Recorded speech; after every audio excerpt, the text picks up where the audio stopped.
इंसाफ की सबसे बड़ी अदालत यानी सुप्रीम कोर्ट ऑफ पाकिस्तान ने नवाज शरीफ को आइन के जिस आर्टिकल 62 के तहत नाअहल करार दिया, वो किसी रुकन पार्लियामेंट की मुंतखब होने से पहले की शराइत से मुतालिक है।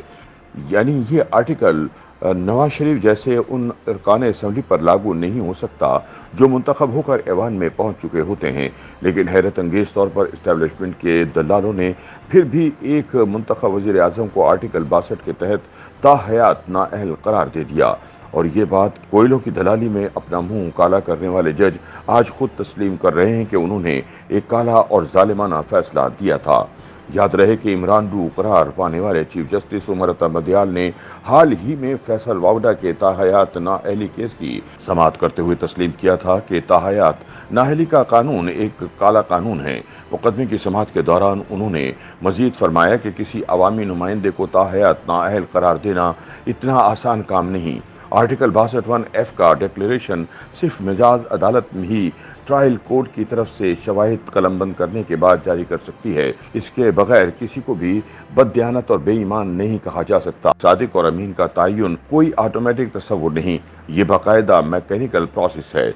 दिलचस्प बात यह है कि जिस 5 रुकनी बेंच ने नवाज शरीफ की ताहयात नाअहली का फैसला दिया था, बंदियाल इसके रुकन थे और फैसला लिखा और सुनाया भी मौसूफ ने खुद था। इस इशू पर अपने ताज़ा सियासी तज्जिये में मारूफ तज्जियाकार सेनेटर इरफान सदीकी कहते हैं कि हम इस बहस में नहीं पड़ते कि नवाज शरीफ को ताहयात नाअहल करार देने के लिए कौन सी ट्रायल कोर्ट ने छानबीन की थी, कौन सा टेक्निकल प्रोसेस बरूए कार आया था, किस तरह एक ऑटोमेटिक मशीन ने एक शख्स को सजा देते हुए अपील के हक से भी महरूम कर दिया था। और ये सब कुछ अदालत उज़्मा की सवाबदीदी इख्तियारात के तहत हुआ था।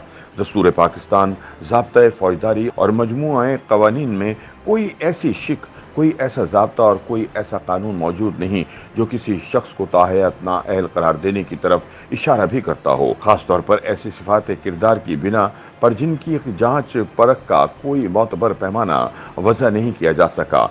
62(1)(f) भी ताहयात नाअहली के तस्वुर से नाआशना है। दिलचस्प बात यह है कि आर्टिकल 62 और इसकी तमाम झैली शिकों का ताल्लुक मुंतखब होने से कबल किसी उम्मीदवार की शराइत अहलियत से है। यानी ये आर्टिकल उन अरकान के लिए नहीं जो मुंतखब होकर ऐवान में पहुंच चुके हैं। आइन में आर्टिकल 62(f) का उन्वान यानी अरकान पार्लियामेंट की अहलियत आसान अल्फाज में कहा जाए तो ये आर्टिकल ऐसी छलनी है जिससे गुजर कर कोई उम्मीदवार इंतखाब लड़ने का अहल होता है। आर्टिकल 63 का उन्वान है यानी अरकान पार्लियामेंट की नाअहलियत। दोनों शिकें वाज़े तौर पर बताती हैं कि एक का ताल्लुक कबल अज़ इंतखाबात के मरहले से है और दूसरे का बाद अज़ इंतखाब से है। आर्टिकल 62(f) का आगाज़ ही इन अल्फाज से होता है कि कोई शख्स मजलिस शूरा या पार्लियामेंट का रुकन मुंतखब होने या चुने जाने का अहल नहीं होगा अगर।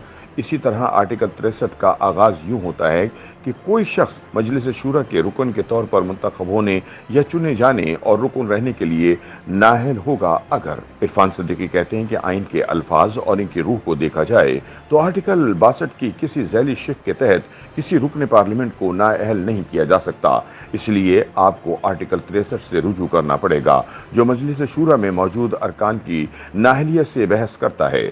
अब आइए 62(1)(f) की तरफ, जिसका तर्जुमा आइन में यूं किया गया है कि कोई शख्स मजलिस शूरा या पार्लियामेंट का रुकन मुंतखब होने या चुने जाने का अहल नहीं होगा अगर वो समझदार, पारसा ना हो और फासिक हो, ईमानदार और अमीन ना हो और अदालत ने इसके बरक्स करार ना दिया हो।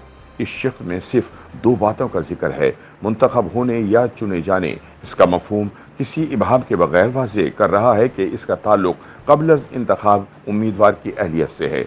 इरफान सदीकी बताते हैं कि आर्टिकल 63 में मुंतखब होने और चुने जाने के साथ और रुकन रहने के अल्फाज वजाहत कर रहे हैं कि इसका इतलाक मौजूदा अरकान पर होगा। अब अगर क़ब्ल अज़ इलेक्शन की शराइत का इतलाक बाद अज़ इंतखाबात की सूरत में हाल पर किया जा रहा है और किसी रुकन पार्लियामान को बाद अज़ इंतखाब की कसौटी यानी आर्टिकल 63 पर परखने की बजाय क़ब्ल अज़ इंतखाब यानी आर्टिकल 62 के मीज़ान में तोला जा रहा है, इसकी वाहिद वजह यह है कि ऐसा मुतअद्दिद अदालती फैसलों की بنا پر ہو رہا ہے، جن کی روح سے اہلیت اور نااہلیت کی دونوں شقیں 62 اور 63 کو ایک دوسرے میں ضم کر کے پڑھا جا رہا ہے۔ عرفان صدیقی بتاتے ہیں کہ ارکان پارلیمان کی اہلیت اور نااہلیت کی شقیں 1956 اور 1962 کے دستوروں میں بھی موجود تھیں، لیکن یہ شرائط واضح اور ابہام سے پاک تھیں۔ انہیں کسی عدالتی تعویل یا تعبیر کی حاجت نہ تھی۔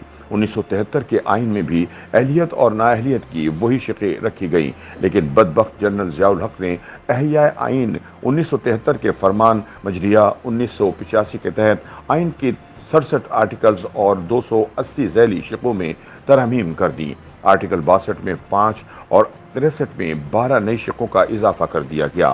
عجیب بات یہ کہ 18ویں ترمیم کے تحت جمہوریت کے پرچم بردار سیاستدانوں نے بھی ان شقوں کو مہر قرار دیتے ہوئے برقرار رکھا۔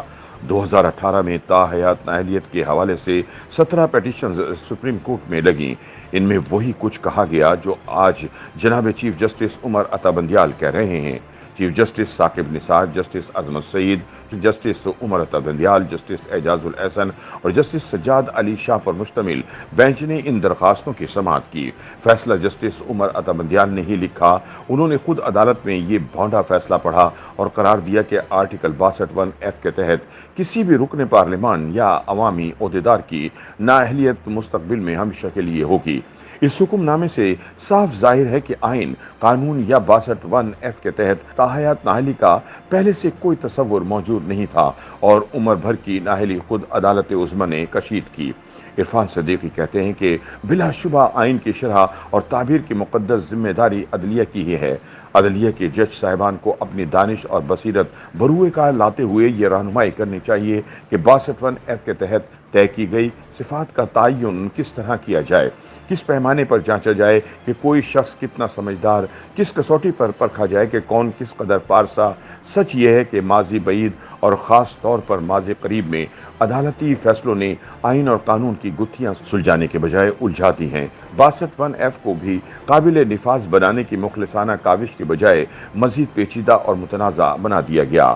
حال ہی میں چیف جسٹس عمر عطا بندیال نے ایک پرانے فیصلے سے رجوع کرتے ہوئے قرار دیا کہ جج کسی بھی وقت اپنی پرانی رائے بدل سکتا ہے۔ اس اصول کے تحت عدلیہ کو وسیع مراجعت کا اہتمام کرنا ہوگا۔ اگر کسی فرد نامطلوب کو نمونہ عبرت بنانا ہی مقصود اولا ٹھہرے، آئین اور قانون کی تشریح اسی نظریہ عدل کے تحت کی جائے، بات نہ بنے تو بلیک لا ڈکشنری کو بروئے کار لایا جائے تو اچھا خاصا گورا چٹا قانون بھی کالا قانون بن جاتا ہے اور اس کی کوکھ سے صرف کالے فیصلے ہی جنم لیتے ہیں۔ YouTube پر گوگلی نیوز دیکھنے کے لیے youtube.com کی سرچ بار میں googly news T V type کریں۔ گوگلی نیوز کے پیج پر سرخ رنگ کے سبسکرپشن والے بٹن پر کلک کرنا نہ بھولیے۔ YouTube پیج پر اپلوڈ ہونے والی ویڈیوز سے باخبر رہنے کے لیے بیل آئیکن پر کلک کیجیے۔ آپ کو ہر نئی ویڈیو کے بارے میں نوٹیفیکیشن موصول ہو جائے گا۔